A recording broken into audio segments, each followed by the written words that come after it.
തമ്പുരാനെ, വിശുദ്ധ കുരിശിൻ്റെ അടയാളത്താലെ ഞങ്ങളുടെ ശത്രുക്കളിൽ നിന്ന് ഞങ്ങളെ രക്ഷിക്കുക. ഞങ്ങളുടെ തമ്പുരാനെ, പിതാവിനും പുത്രനും പരിശുദ്ധാത്മാവിനും സ്തുതി.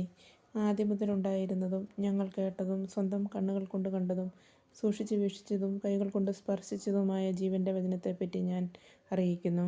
വിശുദ്ധ യോഹന്നാൻ എഴുതിയ 1-ാം ലേഖനത്തിൻ്റെ 1-ാം അധ്യായത്തിൻ്റെ 1-ാം തിരുവചനമാണ് നാം വായിച്ചു കേട്ടത്. ജോബിൻ്റെ പുസ്തകത്തിൽ നിന്നുള്ള വായന. 31-ാം അധ്യായം. ഞാൻ എൻ്റെ കണ്ണുകളുമായി ഒരു ഉടമ്പടി ചെയ്തിട്ടുണ്ട്. അപ്പോൾ ഞാൻ എങ്ങനെ ഒരു കന്യകയെ നോക്കും? ഉന്നതനായ ദൈവത്തിൽ നിന്നുള്ള എൻ്റെ ഓഹരിയും സർവശക്തനിൽ നിന്നുള്ള എൻ്റെ അവകാശവും എന്തായിരിക്കും? നീതികെട്ടവന് അപകടവും അക്രമം പ്രവർത്തിക്കുന്നവന് വിനാശവും സംഭവിക്കുകയില്ലേ? അവിടുന്ന് എൻ്റെ മാർഗങ്ങൾ നിരീക്ഷിക്കുകയും എൻ്റെ കാലടികൾ എണ്ണുകയും ചെയ്യുന്നില്ലേ? ഞാൻ കപടതയോടുകൂടെ സഞ്ചരിക്കുകയും എൻ്റെ പാദങ്ങൾ വഞ്ചന പ്രവർത്തിക്കാൻ വെമ്പൽ കൊള്ളുകയും ചെയ്തിട്ടുണ്ടെങ്കിൽ ദൈവം എൻ്റെ നിഷ്കളങ്കത അറിയേണ്ടതിന് എന്നെ കപടമില്ലാത്ത ത്രാസിൽ തൂക്കി നോക്കട്ടെ. ഞാൻ വഴിതെറ്റിപ്പോയിട്ടുണ്ടെങ്കിൽ, കാണുന്നതിനെല്ലാം ഞാൻ അഭിലാഷം പൂണ്ടിട്ടുണ്ടെങ്കിൽ, എൻ്റെ കരങ്ങൾ കളങ്കിതമാണെങ്കിൽ, ഞാൻ വിതച്ചത് അന്യൻ അനുഭവിക്കട്ടെ. എൻ്റെ വിള വേരോടെ നശിക്കട്ടെ. എൻ്റെ ഹൃദയം സ്ത്രീയാൽ വശീകൃതമായിട്ടുണ്ടെങ്കിൽ, ഞാൻ കൂട്ടുകാരൻ്റെ വാതിൽക്കൽ പതിയിരുന്നിട്ടുണ്ടെങ്കിൽ, എൻ്റെ ഭാര്യ അന്യനു വേണ്ടി ധാന്യം പൊടിക്കട്ടെ, അന്യർ അവളുമായി ശയിക്കട്ടെ. എന്തെന്നാൽ അത് ഹീനമായ കുറ്റമായിരിക്കും. ന്യായാധിപന്മാർ ശിക്ഷ വിധിക്കേണ്ട അകൃത്യം നരകത്തിലേതുപോലെ ദഹിപ്പിക്കുന്ന അഗ്നിയായിരിക്കും അത്. എൻ്റെ സമ്പത്ത് അത് നിർമൂലമാക്കും. പരാതിയുമായി എന്നെ സമീപിച്ച ദാസൻ്റെയോ ദാസിയുടെയോ അഭ്യർത്ഥന ഞാൻ നിരാകരിച്ചിട്ടുണ്ടെങ്കിൽ, ദൈവം എഴുന്നേൽക്കുമ്പോൾ ഞാൻ എന്തു ചെയ്യും? അവിടുന്ന് അന്വേഷണം നടത്തുമ്പോൾ ഞാനെന്ത് മറുപടി പറയും? അമ്മയുടെ ഉദരത്തിൽ എന്നെ ഉരുവാക്കിയവൻ തന്നെയല്ലേ അവനെയും സൃഷ്ടിച്ചത്? അമ്മയുടെ ഉദരത്തിൽ ഞങ്ങൾക്ക് രണ്ടുപേർക്കും രൂപം നൽകിയത് ഒരുവൻ തന്നെയല്ലേ? പാപങ്ങൾ ആഗ്രഹിച്ചതെന്തെങ്കിലും ഞാൻ മുടക്കിയിട്ടുണ്ടെങ്കിൽ, വിധവയുടെ കണ്ണുകൾ അന്ധമാക്കിയിട്ടുണ്ടെങ്കിൽ, എൻ്റെ ആഹാരം ഞാൻ തനിയെ ഭക്ഷിക്കുകയും അനാഥർക്ക് അതിൻ്റെ ഓഹരി ലഭിക്കാതിരിക്കുകയും ചെയ്തിട്ടുണ്ടെങ്കിൽ, യൗവനം മുതൽ അവനെ ഞാൻ പിതാവിനെ പോലെ പോറ്റുകയും ജനിച്ചപ്പോൾ മുതൽ നയിക്കുകയും ചെയ്തു. വസ്ത്രമില്ലാതെയോ പുതപ്പില്ലാതെയോ ആരെങ്കിലും നശിക്കുന്നത് ഞാൻ കണ്ടിട്ടുണ്ടെങ്കിൽ, അവൻ്റെ അനുഗ്രഹം എനിക്ക് ലഭിച്ചില്ലെങ്കിൽ, എൻ്റെ ആടുകളുടെ രോമം അവന് ചൂട് പകർന്നില്ലെങ്കിൽ, വാതിൽക്കൽ സഹായിക്കാൻ ആളുണ്ടെന്ന് കണ്ടിട്ട് അനാഥർക്കെതിരെ ഞാൻ കൈ ഉയർത്തിയിട്ടുണ്ടെങ്കിൽ, എൻ്റെ തോളിൽ നിന്ന് തോൾപ്പലക വിട്ടുപോകട്ടെ, എൻ്റെ കരം അതിൻ്റെ കുഴിയിൽ നിന്ന് വേർപെട്ടു പോകട്ടെ. ദൈവത്തിൽ നിന്നുള്ള വിനാശത്തെക്കുറിച്ച് ഞാൻ ഭീതിയിൽ മുഴുകിയിരിക്കുന്നു. അവിടുത്തെ പ്രഭാവത്തിൽ അഭിമുഖീകരിക്കാൻ എനിക്ക് കഴിഞ്ഞില്ല. സ്വർണമായിരുന്നു എൻ്റെ ആശ്രയമെങ്കിൽ, തങ്കത്തിൽ എൻ്റെ പ്രത്യാശ അർപ്പിച്ചിരുന്നെങ്കിൽ, എൻ്റെ സമ്പത്ത് വലുതായിരുന്നതുകൊണ്ടോ എൻ്റെ കൈകളിൽ ഏറെ ധനം വന്നു ചേർന്നതുകൊണ്ടോ ഞാൻ ആനന്ദിച്ചിരുന്നെങ്കിൽ, സൂര്യൻ പ്രകാശിക്കുന്നതോ ചന്ദ്രൻ ശോഭിക്കുന്നതോ നോക്കിയിട്ട് എൻ്റെ ഹൃദയം ഗൂഢമായി വശീകരിക്കപ്പെടുകയും എൻ്റെ കരം ചുംബിക്കുകയും ചെയ്തിരുന്നെങ്കിൽ, അതും ന്യായാധിപന്മാർ ശിക്ഷ വിധിക്കേണ്ട ഒരു കുറ്റമായിരുന്നു. എന്തെന്നാൽ അത് ഉന്നതനായ ദൈവത്തെ തിരസ്കരിക്കലാകുമായിരുന്നു. എന്നെ വെറുക്കുന്നവൻ്റെ നാശത്തിൽ ഞാൻ സന്തോഷിച്ചെങ്കിൽ, അവൻ്റെ അനർത്ഥത്തിൽ ഞാൻ ആഹ്ലാദിച്ചെങ്കിൽ, അവന് പ്രാണഹാനി വരാൻ വേണ്ടി അവനെ ശപിച്ച് പാപം ചെയ്യാൻ ഞാൻ എൻ്റെ നാവിനെ ഒരിക്കലും അനുവദിച്ചിട്ടില്ല. അവൻ നൽകിയ മാംസം മതിയാവോളം കഴിക്കാത്ത ആരുണ്ട് എന്ന് എൻ്റെ കൂടാരത്തിലെ ആളുകൾ ചോദിച്ചില്ലെങ്കിൽ, പരദേശി തെരുവിൽ പാർക്കേണ്ടി വന്നിട്ടില്ല. വഴിപോക്കന് ഞാൻ എൻ്റെ വാതിൽ തുറന്നു കൊടുത്തിട്ടുണ്ട്. എൻ്റെ അകൃത്യങ്ങളെ ഹൃദയത്തിൽ ഒളിച്ച് എൻ്റെ അതിക്രമങ്ങളെ മനുഷ്യരുടെ മുൻപിൽ നിന്ന് ഞാൻ മറച്ചുവെങ്കിൽ, ആൾക്കൂട്ടത്തെ ഭയപ്പെടുകയും മറ്റു കുടുംബങ്ങളുടെ ദോഷത്തിൽ ഭീതി തോന്നുകയും ചെയ്ത് ഞാൻ മൗനം അവലംബിക്കുകയും വാതിലിനു വെളിയിൽ ഇറങ്ങാതിരിക്കുകയും ചെയ്തെങ്കിൽ, എന്നെ ശ്രവിക്കാൻ ആരെങ്കിലും ഉണ്ടായിരുന്നെങ്കിൽ, ഇതാ എൻ്റെ കയ്യൊപ്പ്. സർവശക്തൻ എനിക്കുത്തരം നൽകട്ടെ.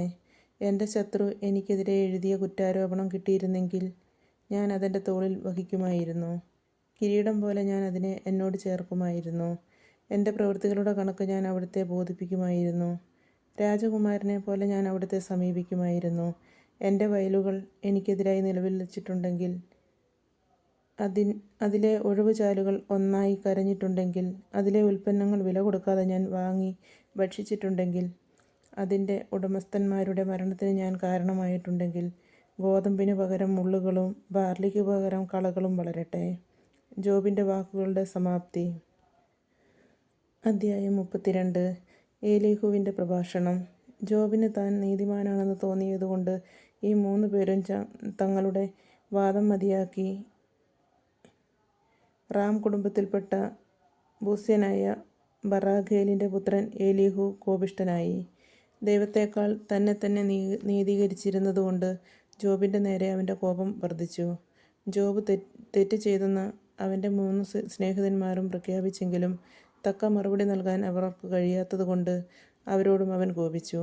അവർ തന്നേക്കാൾ പ്രായമുള്ളവരായതുകൊണ്ട് ഏലീഹു മറുപടി പറയാതെ കാത്തിരുന്നു. എന്നാൽ അവർ 3 പേരും മറുപടി പറയുന്നില്ലെന്ന് കണ്ടപ്പോൾ അവൻ കുപിതനായി. ബൂസ്യനായ ബറാഖേലിൻ്റെ പുത്രൻ ഏലീഹു മറുപടി പറഞ്ഞു, ഞാൻ പ്രായത്തിൽ ചെറുപ്പമാണ്, നിങ്ങൾ പ്രായം കൂടിയവരും. അതിനാൽ എൻ്റെ അഭിപ്രായം പ്രകടിപ്പിക്കാൻ എനിക്ക് ഭയമായിരുന്നു. ഞാൻ ചിന്തിച്ചു, പ്രായം സംസാരിക്കുകയും പ്രായാധിക്യം ജ്ഞാനം പകരുകയും ചെയ്യട്ടെ. എന്നാൽ മനുഷ്യനിലെ ചൈതന്യം സർവശക്തൻ്റെ ശ്വാസമാണ്. അവന് ജ്ഞാനം നൽകുന്നത് പ്രായാധിക്യം സർവശക്തൻ്റെ ശ്വാസം ആണ്. അവന് ജ്ഞാനം നൽകുന്നത്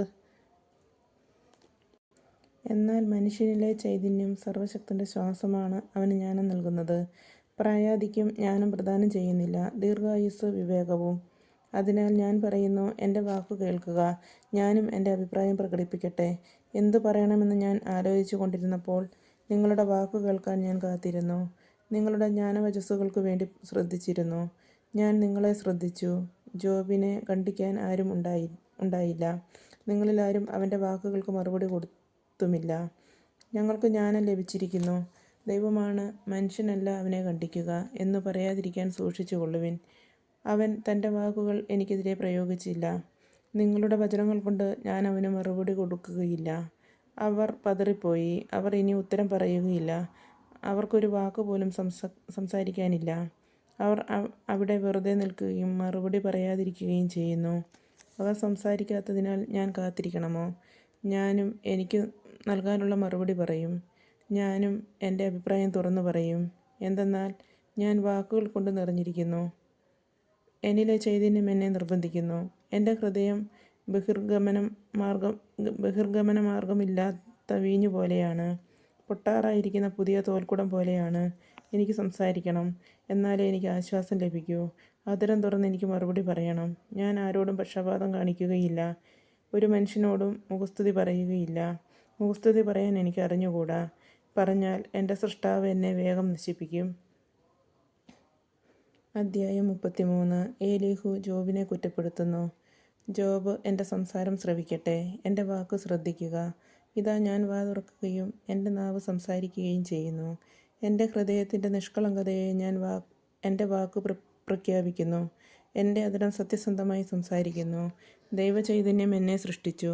സർവശക്തൻ്റെ ശ്വാസം എനിക്ക് ജീവൻ തന്നു. കഴിയുമെങ്കിൽ എനിക്ക് മറുപടി നൽകുക. നിന്റെ വാദം ഒരുക്കി വയ്ക്കുക, തയ്യാറാവുക. നിന്നെപ്പോലെ ഞാനും ദൈവത്തിനുള്ളവനാണ്. ഞാനും ഒരു കളിമൺ കട്ട കൊണ്ട് നിർമ്മിക്കപ്പെട്ടവനാണ്. എന്നെ നീ ഭയപ്പെടേണ്ടതില്ല. ഞാൻ നിന്റെ മേൽ ദുസ്സഹമായ സമ്മർദ്ദം ചെലുത്തുകയില്ല. ഞാൻ കേൾക്കെ നീ സംസാരിക്കുകയും നിന്റെ വാക്കുകളുടെ സ്വരം ഞാൻ ശ്രവിക്കുകയും ചെയ്തു. നീ പറയുന്നു, ഞാൻ പാപമില്ലാത്ത നിർമ്മലനാണ്, ഞാൻ കുറ്റമറ്റവനാണ്, എന്നിൽ അനീതിയില്ല. ഇതാ അവിടുന്ന് എന്നെ തൻ്റെ ശത്രുവായി പരിഗണിക്കുകയും എനിക്കെതിരെ കാരണം കണ്ടുപിടിക്കുകയും ചെയ്യുന്നു. അവിടുന്ന് എൻ്റെ മാർഗങ്ങളെ നിരീക്ഷിക്കുകയും എൻ്റെ കാലുകൾ ആമത്തിലിടുകയും ചെയ്യുന്നു. നീ പറഞ്ഞത് ശരിയല്ല, ഞാൻ മറുപടി പറയാം. ദൈവം മനുഷ്യനേക്കാൾ ഉന്നതനാണ്, അവിടുന്ന് എൻ്റെ വാക്കുകൾക്കൊന്നും മറുപടി പറയുകയില്ല എന്ന് പറഞ്ഞ് നീ അവിടുത്തേക്കെതിരെ സംസാരിക്കുന്നതെന്ത്? ദൈവം ഒരിക്കൽ ഒരു രീതിയിൽ പറയുന്നു, പിന്നെ വേറൊരു രീതിയിൽ. എന്നാൽ മനുഷ്യൻ ഗ്രഹിക്കുന്നില്ല.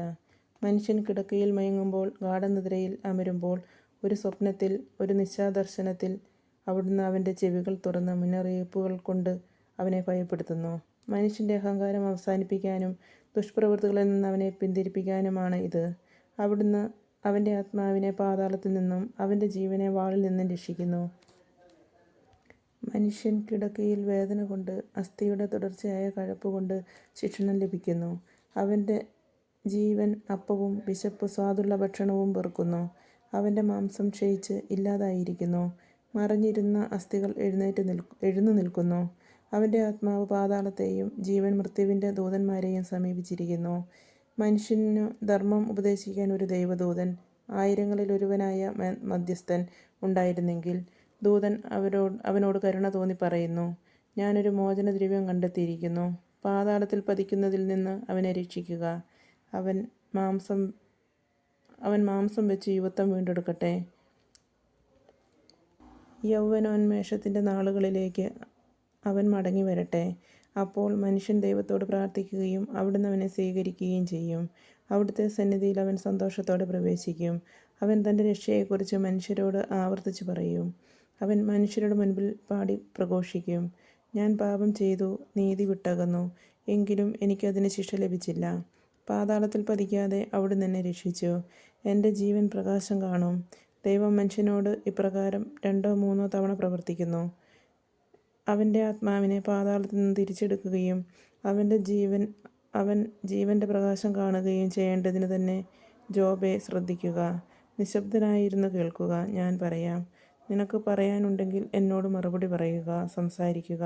ശരിയാണെങ്കിൽ സമ്മതിക്കാൻ എനിക്ക് സന്തോഷമേയുള്ളൂ. ഇല്ലെങ്കിൽ നിശബ്ദനായിരുന്നു ശ്രവിക്കുക. നിനക്ക് ഞാൻ ജ്ഞാനം പകർന്നു തരാം. അധ്യായം 34. ദൈവം തിന്മ പ്രവർത്തിക്കുകയില്ല.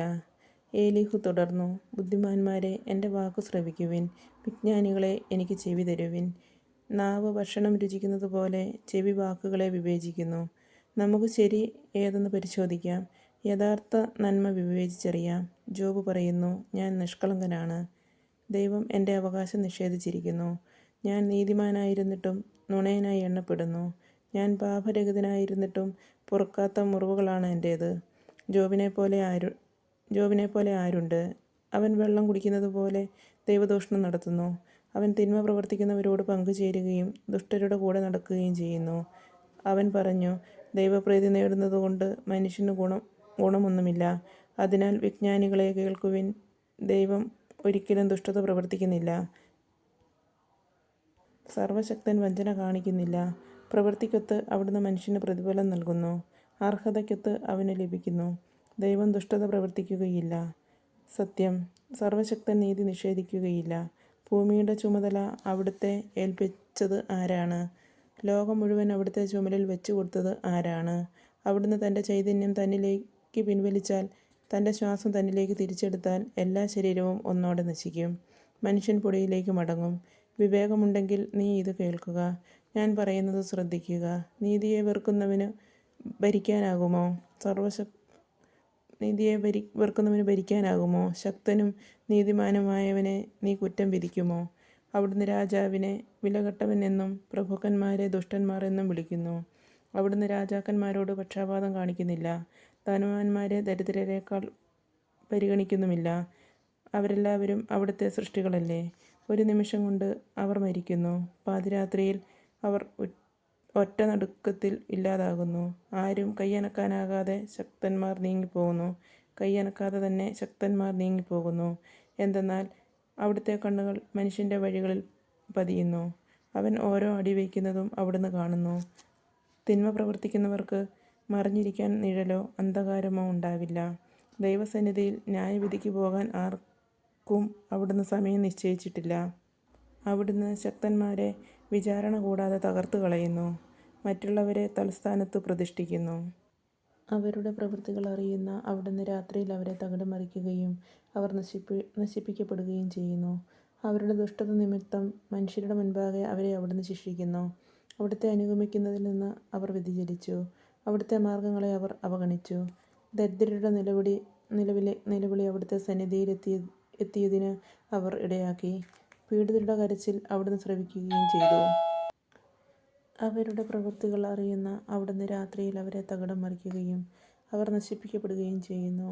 അവരുടെ ദുഷ്ടത നിമിത്തം മനുഷ്യരുടെ മുൻപാകെ അവരെ അവിടുന്ന് ശിക്ഷിക്കുന്നു. അവിടുത്തെ അനുഗമിക്കുന്നതിൽ നിന്ന് അവർ വ്യതിചലിച്ചു. അവിടുത്തെ മാർഗങ്ങളെ അവർ അവഗണിക്കുന്നു. ദരിദ്രരുടെ നിലവിളി അവിടുത്തെ സന്നിധിയിലെത്തുന്നതിന് അവർ ഇടയാക്കി. പീഡിതരുടെ കരച്ചിൽ അവിടുന്ന് ശ്രവിക്കുകയും ചെയ്തു. ദുഷ്ടൻ ഭരിക്കുകയും ജനങ്ങളെ കെണിയിൽപ്പെടുത്തുകയും ചെയ്യുന്നത് തടയാതെ അവിടുന്ന് നിശബ്ദനായിരുന്നാൽ ആർക്ക് അവിടുത്തെ കുറ്റം വിധിക്കാൻ കഴിയും? അവിടുന്ന് മുഖം മറച്ചാൽ ജനതയ്ക്കോ വ്യക്തിക്കോ അവിടുത്തെ കാണാൻ കഴിയുമോ? ഞാൻ ശിക്ഷ അനുഭവിച്ചു, ഇനി ഞാൻ കുറ്റം ചെയ്യുകയില്ല. എനിക്ക് അജ്ഞാതമായ തെറ്റുണ്ടെങ്കിൽ കാണിച്ചു തരണമേ. ഞാൻ അനീതി പ്രവർത്തിച്ചിട്ടുണ്ടെങ്കിൽ ഇനി അത് ആവർത്തിക്കുകയില്ല എന്ന് ആരെങ്കിലും ദൈവത്തോട് പറഞ്ഞിട്ടുണ്ടോ? നീ തിരസ്കരിക്കുന്നത് കൊണ്ട് അവിടുന്ന് നിന്റെ ഇഷ്ടം അനുസരിച്ച് ശിക്ഷ നൽകണമോ? നീയാണ്, ഞാനല്ല തീരുമാനിക്കേണ്ടത്. അതിനാൽ നിനക്കറിയാവുന്നത് പ്രസ്താവിച്ചു കൊള്ളുക. എൻ്റെ വാക്കു കേൾക്കുന്ന വിവേകികളും ജ്ഞാനികളും പറയും, ജോബ് അറിവില്ലാതെ സംസാരിക്കുന്നു, കാര്യമറിയാതെയാണ് അവൻ പറയുന്നത്. ദുഷ്ടനെപ്പോലെ മറുപടി പറയുന്നത് കൊണ്ട് ജോബിനെ അവസാനം വരെ പരീക്ഷിച്ചിരുന്നെങ്കിൽ. അവൻ പാപം ചെയ്തു, ഇപ്പോൾ ധിക്കാരവും കാണിക്കുന്നു. അവൻ നമ്മുടെ മധ്യത്തിൽ പരിഹസിച്ച് കൈകൊട്ടുകയും നിർത്താതെ ദൈവദൂഷണം പറയുകയും ചെയ്യുന്നു. അധ്യായം 35. ദൈവത്തിൻ്റെ ക്ഷമ. ഏലീഹു പറഞ്ഞു, ഇത് നീതിയാണെന്ന് നിനക്ക് തോന്നുന്നുവോ? ദൈവത്തിൻ്റെ മുൻപാകെ നിഷ്കളങ്കനാണെന്ന് നിനക്ക് പറയാൻ കഴിയുമോ? എനിക്ക് എന്ത് ഗുണം? പാപിയാകാതിരുന്നാൽ എന്തു മെച്ചം എന്ന് നീ ചോദിക്കുന്നു. ഞാൻ നിനക്കും നിന്നോടുകൂടെയുള്ള സ്നേഹിതന്മാർക്കും മറുപടി നൽകാം. ആകാശത്തിലേക്ക് നോക്കിക്കാണുക. ഇതാ നിന്നേക്കാൾ ഉയർന്ന മേഘങ്ങൾ. നീ പാപം ചെയ്തുവെങ്കിൽ അവിടുത്തേക്ക് എതിരായി നീ എന്തു നേടി? നിന്റെ അകൃത്യങ്ങൾ പെരുകിയാൽ അത് അവിടുത്തെ ബാധിക്കുമോ? നീ നീതിമാനാണെങ്കിൽ അവിടുത്തേക്ക് എന്തു കൊടുക്കുന്നു? അല്ലെങ്കിൽ നിന്നിൽ നിന്ന് അവിടുന്ന് എന്തു സ്വീകരിക്കുന്നു? നിന്റെ ദുഷ്ടത നിന്നെപ്പോലെ ഒരുവനെ സ്പർശിക്കുന്നു. നിന്റെ നീതിയും അങ്ങനെ തന്നെ. മർദ്ദനങ്ങളുടെ ആധിക്യനിമിത്തം മനുഷ്യൻ നിലവിളിക്കുന്നു. ശക്തരുടെ കരം നിമിത്തം അവർ സഹായത്തിനു വേണ്ടി മുറവിളി കൂട്ടുന്നു. എന്നാൽ രാത്രിയിൽ ആനന്ദഗീതങ്ങൾ പകരുന്നവനും മൃഗങ്ങളെക്കാൾ ബുദ്ധിയും ആകാശപ്പറവകളെക്കാൾ അറിവും നൽകുന്നവനുമായ എൻ്റെ സൃഷ്ടാവായ ദൈവം എവിടെ എന്ന് ആരും ചോദിക്കുന്നില്ല. അവിടെ അവർ നിലവിളിക്കുന്നു, എന്നാൽ ദുഷ്ടരുടെ അഹങ്കാര നിമിത്തം അവിടുന്ന് ഉത്തരം നൽകുന്നില്ല. തീർച്ചയായും പൊള്ളയായ നിലവിളി ദൈവം ശ്രവിക്കുകയില്ല. സർവശക്തൻ അത് പരിഗണിക്കുകയുമില്ല. നീ അവിടുത്തെ കാണുന്നില്ലെന്നും നിന്റെ പരാതികൾ അവിടുത്തെ മുൻപിലാണെന്നും നീ അവിടുത്തെ കാത്തിരിക്കുകയാണെന്നും പറയുമ്പോൾ ആ പരിഗണന കുറവായിരിക്കും. ഇപ്പോൾ അവിടുത്തെ കോപം ശിക്ഷ നൽകാത്തതുകൊണ്ടും അവിടുത്തെ പാപങ്ങൾ അധികം ശ്രദ്ധിക്കാത്തതുകൊണ്ടും ജോബ് പൊള്ളവാക്കുകൾ ഉതിർക്കുന്നു, അർത്ഥമില്ലാത്ത വാക്കുകൾ ചൊരിയുന്നു. അധ്യായം 36. സൃഷ്ടാവിൻ്റെ നീതി. ഏലീഹു തുടർന്നു, എന്നോട് അല്പം ക്ഷമിക്കുക, ഞാൻ വ്യക്തമാക്കാം. ദൈവത്തിനു വേണ്ടി എനിക്ക് ഇനിയും പറയാനുണ്ട്. എൻ്റെ വാദത്തിന് വിശാലമായ അടിസ്ഥാനമുണ്ട്. എൻ്റെ സൃഷ്ടാവിൻ്റെ നീതി ഞാൻ സമർത്ഥിക്കും. എൻ്റെ വാക്ക് വ്യാജമല്ല. ജ്ഞാനത്തിൽ തികഞ്ഞവൻ നിൻ്റെ മുൻപിൽ നിൽക്കുന്നു. ദൈവം ശക്തനാണ്, അവിടുന്ന് ആരെയും വെറുക്കുന്നില്ല. ശക്തിയിലും ജ്ഞാനത്തിലും അവിടുന്ന് പ്രഗത്ഭൻ തന്നെ. ദുഷ്ടനെ അവിടുന്ന് വകവരുത്തുന്നു, ദുഃഖിതരുടെ അവകാശം സംരക്ഷിക്കുകയും ചെയ്യുന്നു. അവിടുന്ന് നീതിമാന്മാരിൽ നിന്നും തൻ്റെ കടാക്ഷം പിൻവലിക്കുന്നില്ല. അവരെ രാജാക്കന്മാരോട് കൂടെ എന്നേക്കും സിംഹാസനത്തിലിരുത്തുന്നു. അവർക്ക് മഹത്വം നൽകുന്നു. അവർ ചങ്ങലകളാൽ ബന്ധിക്കപ്പെടുകയും പീഡാപാശങ്ങളിൽ കുടുങ്ങുകയും ചെയ്യുമ്പോൾ അവിടുന്ന് അവരുടെ പ്രവൃത്തികളും അഹങ്കാരം നിമിത്തമുണ്ടായ പാപങ്ങളും അവർക്ക് വെളിപ്പെടുത്തുന്നു. അവിടുന്ന് പ്രബോധനത്തിന് അവരുടെ ചെവി തുറക്കുകയും അകൃത്യങ്ങളിൽ നിന്ന് പിന്തിരിക്കാൻ അവരോട് കൽപ്പിക്കുകയും ചെയ്യുന്നു. അവർ അത് ശ്രവിക്കുകയും അവിടുത്തെ ശുശ്രൂഷിക്കുകയും ചെയ്താൽ അവരുടെ ദിനങ്ങൾ ഐശ്വര്യത്തിലും വത്സരങ്ങൾ ആനന്ദത്തിലും പൂർത്തിയാകും. എന്നാൽ ശ്രവിക്കുന്നില്ലെങ്കിൽ അവർ വാളാൽ നശിക്കുകയും ഓർക്കാപ്പുറത്ത് മരിക്കുകയും ചെയ്യും. അധർമ്മികളിൽ നിന്ന് കോപം ഒഴിയുന്നില്ല. അവിടുന്ന് ബന്ധിക്കുമ്പോൾ അവർ സഹായത്തിനു വേണ്ടി നിലവിളിക്കുന്നില്ല. അവർ യൗവനത്തിൽ തന്നെ മരിക്കുകയും അവരുടെ ജീവിതം അപമാനത്തിൽ കലാശിക്കുകയും ചെയ്യുന്നു. പീഡിതരെ അവരുടെ പീഡകൾ കൊണ്ട് തന്നെ അവിടുന്ന് രക്ഷിക്കുകയും ദുരിതം കൊണ്ട് അവരുടെ ചെവി തുറക്കുകയും ചെയ്യുന്നു. നിന്നെയും അവിടുന്ന് കഷ്ടതകളിലൂടെ ഞെരുക്കമില്ലാത്ത വിശാല സ്ഥലത്തേക്ക് ആകർഷിച്ചു. നിന്റെ മേശമേൽ ഒരുക്കിയിരുന്നത് കൊഴുപ്പുള്ള പദാർത്ഥങ്ങളാണ്. എന്നാൽ നിന്നിൽ ദുഷ്ടരുടെ ന്യായവിധി നിറഞ്ഞിരിക്കുന്നു. വിധിയും നീതിയും നിന്നെ പിടികൂടും. കോപം നിന്നെ പരിഹാസത്തിലേക്ക് തിരിക്കാതിരിക്കാൻ നീ സൂക്ഷിച്ചുകൊള്ളുക. മോചനദ്രവ്യത്തിൻ്റെ വലിപ്പവും നിന്നെ വ്യതിചലിപ്പിക്കാതിരിക്കട്ടെ. കഷ്ടതയിൽ അകപ്പെടാതിരിക്കാൻ നിന്റെ നിലവിളിയോ നിന്റെ കരുത്തോ ഉതകുമോ? ജനതകൾ തങ്ങളുടെ സ്ഥാനങ്ങളിൽ നിന്ന് വിച്ഛേദിക്കപ്പെടുന്ന രാത്രികൾ വരാൻ നീ കാംക്ഷിക്കരുത്. അകൃത്യങ്ങളിലേക്ക് തിരിയാതിരിക്കാൻ നീ സൂക്ഷിച്ചു കൊള്ളുക. കാരണം പീഡനങ്ങളെക്കാൾ ഇതാണല്ലോ നീ തിരഞ്ഞെടുത്തിരിക്കുന്നത്. ദൈവത്തിൻ്റെ ശക്തി എത്ര മഹത്വമാണ്! ദൈവത്തിൻ്റെ ശക്തി എത്ര മഹത്താണ്! അവിടുത്തേക്ക് തുല്യനായ ഗുരു ആരുണ്ട്? അവിടുത്തേക്ക് മാർഗനിർദ്ദേശം നൽകിയവർ ആരുണ്ട്? അല്ലെങ്കിൽ നീ ചെയ്തത് തെറ്റാണ് എന്ന് അവിടുന്ന് പറയാൻ ആർക്ക് കഴിയും? മനുഷ്യർ പാടി പ്രകീർത്തിച്ചിട്ടുള്ള അവിടുത്തെ പ്രവൃത്തികളെ സ്തുതിക്കാൻ മറക്കരുത്. എല്ലാവരും അത് നോക്കി നിന്നിട്ടുണ്ട്. ദൂരെ നിന്ന് കാണാനേ മനുഷ്യന് കഴിയൂ. നമുക്ക് ഗ്രഹിക്കാനാകാത്ത വിധം ദൈവം മഹോന്നതനാണ്. അവിടുത്തെ വത്സരങ്ങൾ തിട്ടപ്പെടുത്താനാവില്ല. അവിടുന്ന് നീർത്തുള്ളികൾ വലിച്ചെടുക്കുന്നു. അവിടുന്ന് മൂടൽമഞ്ഞിൽ നിന്ന് മഴ പൊഴിക്കുന്നു. ആകാശം അത് വർഷിക്കുകയും മനുഷ്യൻ്റെ മേൽ സമൃദ്ധമായി ചൊരിയുകയും ചെയ്യുന്നു. മേഘങ്ങൾ പരക്കുന്നതും അവിടുത്തെ വിധാനത്തിൽ നിന്ന് ഇടിമുഴങ്ങുന്നതും എങ്ങനെയെന്ന് ആർക്ക് ഗ്രഹിക്കാനാകും? അവിടുന്ന് ചുറ്റും മിന്നലുകളെ ചിതറിച്ച് സമുദ്രങ്ങളെ മറയ്ക്കുന്നു. ഇവ വഴി അവിടുന്ന് ജനതകളെ വിധിക്കുകയും സമൃദ്ധമായി ആഹാരം നൽകുകയും ചെയ്യുന്നു. അവിടുന്ന് മിന്നലുകൾ കൊണ്ട് തൻ്റെ കൈകൾ മറയ്ക്കുന്നു. ലക്ഷ്യത്തിൽ തറയ്ക്കാൻ അതിനെ നിയോഗിക്കുകയും ചെയ്യുന്നു. അകൃത്യങ്ങൾക്കെതിരെ രോഷം പൂണ്ട് അസഹിഷ്ണുവായവനെക്കുറിച്ച് ഇടിനാദം വിളംബരം ചെയ്യുന്നു. അധ്യായം 37. പ്രപഞ്ചം ദൈവശക്തിയെ പ്രഘോഷിക്കുന്നു. ഇത് എൻ്റെ ഹൃദയത്തെ വിറകൊള്ളിക്കുന്നു. സ്വസ്ഥാനത്തു നിന്ന് അത് ഇളകിപ്പോകുന്നു. അവിടുത്തെ ശബ്ദത്തിൻ്റെ മുഴക്കവും അവിടുത്തെ വായിൽ നിന്ന് പുറപ്പെടുന്ന ഗർജനവും ശ്രദ്ധിച്ചു കേൾക്കുവിൻ. അവിടുന്ന് അത് ആകാശം മുഴുവൻ വ്യാപിക്കാൻ ഇടയാക്കുന്നു. മിന്നലിനെ ഭൂമിയുടെ അതിർത്തികൾ വരെ അയക്കുന്നു. പിന്നെയും അവിടുത്തെ ശബ്ദം മുഴങ്ങുന്നു. അവിടുത്തെ മഹിമയേറിയ നാദം കൊണ്ട് ഇടിമുഴക്കുന്നു. തൻ്റെ നാദം മുഴങ്ങുമ്പോൾ അവിടുന്ന് മിന്നലുകളെ തടയുന്നില്ല. അവിടുത്തെ നാദം കൊണ്ട് അവിടുന്ന് അത്ഭുതകരമായി ഇടിമുഴക്കുന്നു. നമുക്ക് അഗ്രാഹ്യമായ വൻകാര്യങ്ങൾ അവിടുന്ന് പ്രവർത്തിക്കുന്നു. ഹിമത്തോട് ഭൂമിയിൽ പതിക്കുകയെന്നും മഴയോടും പെരുമഴയോടും ശക്തമായി വർഷിക്കുകയെന്നും അവിടുന്ന് പറയുന്നു. തൻ്റെ കരത്തിൻ്റെ പ്രവൃത്തി എല്ലാവരും ഗ്രഹിക്കേണ്ടതിന് അവിടുന്ന് മനുഷ്യപ്രയത്നത്തിന് മുദ്ര വയ്ക്കുന്നു. വന്യമൃഗങ്ങൾ തങ്ങളുടെ സങ്കേതങ്ങളിൽ പ്രവേശിക്കുന്നു. അവിടെ തന്നെ വസിക്കുകയും ചെയ്യുന്നു. ചുഴലിക്കാറ്റ് തൻ്റെ അറയിൽ നിന്നും വരുന്നു. ചിതറിക്കിടക്കുന്ന കാറ്റിൽ നിന്ന് തണുപ്പും ദൈവത്തിൻ്റെ നിശ്വാസത്താൽ മഞ്ഞുകട്ട ഉണ്ടാകുന്നു. സമുദ്രം ഉറഞ്ഞു കട്ടയാകുന്നു. അവിടുന്ന് നീരാവി കൊണ്ട് നിറച്ച് മേഘങ്ങളെ സാന്ദ്രമാക്കുന്നു. മേഘങ്ങൾ അവിടുത്തെ മിന്നലുകളെ ചിതറിക്കുന്നു. അവിടുത്തെ കൽപ്പന നടത്താൻ വാസയോഗ്യമായ ഭൂമുഖത്ത് അവ അവിടുത്തെ നിയന്ത്രണത്തിൽ ചുറ്റി നടക്കുന്നു. മനുഷ്യൻ്റെ ശിക്ഷണത്തിന് വേണ്ടിയോ അവനോട് പ്രീതി കാണിക്കാനോ മണ്ണിനെ നനയ്ക്കാനോ അത് സംഭവിക്കാൻ അവിടുന്ന് ഇടയാക്കുന്നു. ജോബേ, നീ കേൾക്കുക. ദൈവത്തിൻ്റെ അത്ഭുതങ്ങളെക്കുറിച്ച് അല്പനേരം ചിന്തിക്കുക. ദൈവം തൻ്റെ കൽപ്പനകളെ മേഘങ്ങളുടെ മേൽ വച്ച് അതിൻ്റെ മിന്നലുകളെ പ്രകാശിപ്പിക്കുന്നുവെന്ന് നിനക്ക് അറിയാമോ? ജ്ഞാനസമ്പൂർണമായ ദൈവത്തിൻ്റെ അത്ഭുത പ്രവൃത്തികൾ മൂലം മേഘങ്ങൾ എങ്ങനെ മുകളിൽ തങ്ങി നിൽക്കുന്നുവെന്ന് നിനക്കറിയാമോ? തെക്കൻ കാറ്റുകൊണ്ട് ഭൂമി മരവിച്ചിരിക്കുമ്പോൾ നിന്റെ വസ്ത്രങ്ങൾ ചൂടുപിടിക്കുന്നതെങ്ങനെ? ലോഹാദർപ്പണം പോലെ ഉറപ്പുള്ള ആകാശത്തെ വിരിച്ചു നിർത്താൻ അവിടുത്തെ പോലെ നിനക്ക് സാധിക്കുമോ? അവിടുത്തോട് എന്തു പറയണമെന്ന് ഞങ്ങൾക്ക് ഉപദേശിച്ചു തരിക. അന്ധകാര നിമിത്തം എങ്ങനെ ഞങ്ങളുടെ ആവലാതി ബോധിപ്പിക്കണമെന്ന് ഞങ്ങൾ അറിയുന്നില്ല. എനിക്ക് സംസാരിക്കണമെന്ന് അവിടുത്തോട് പറയണമോ? നാശത്തിനിരയായി തീരണമെന്ന് ആരെങ്കിലും ഇച്ഛിക്കുമോ? കാറ്റടിച്ച് മേഘങ്ങൾ നീങ്ങുമ്പോൾ ആകാശത്ത് മിന്നിപ്രകാശിക്കുന്ന വെളിച്ചത്തെ നോക്കാൻ മനുഷ്യന് സാധിക്കുകയില്ല. ഉത്തരദിക്കിൽ നിന്നും സുവർണശോഭ വരുന്നു. ദൈവം ഭീതികരമായ മഹിമ ധരിച്ചിരിക്കുന്നു. സർവശക്തൻ നമുക്ക് അദൃശ്യനാണ്. ശക്തിയിലും നീതിയിലും അവിടുന്ന് ഉന്നതനാണ്. അവിടുന്ന് ഉദാരമായ നീതി നിർവഹണത്തിന് ഭംഗം വരുത്തുന്നില്ല. ആകയാൽ മനുഷ്യൻ അവിടുത്തെ ഭയപ്പെടുന്നു. ജ്ഞാനികളെന്ന് ഭാവിക്കുന്നവരെ അവിടുന്ന് ഗണിക്കുന്നില്ല. ദൈവമായ കർത്താവിന് സ്തുതി. സ്വർഗസ്ഥനായ ഞങ്ങളുടെ പിതാവേ, അങ്ങയുടെ നാമം പൂജിതമാകണമേ. അങ്ങയുടെ രാജ്യം വരണമേ. അങ്ങയുടെ തിരുമനസ്സ് സ്വർഗത്തിലെ പോലെ ഭൂമിയിലും ആകണമേ. അന്ന് വേണ്ടിയ ആഹാരം ഇന്ന് ഞങ്ങൾക്ക് തരണമേ. ഞങ്ങളോട് തെറ്റ് ചെയ്യുന്നവരോട് ഞങ്ങൾ ക്ഷമിച്ചിരിക്കുന്നത് പോലെ ഞങ്ങളുടെ തെറ്റുകൾ ഞങ്ങളോട് ക്ഷമിക്കണമേ.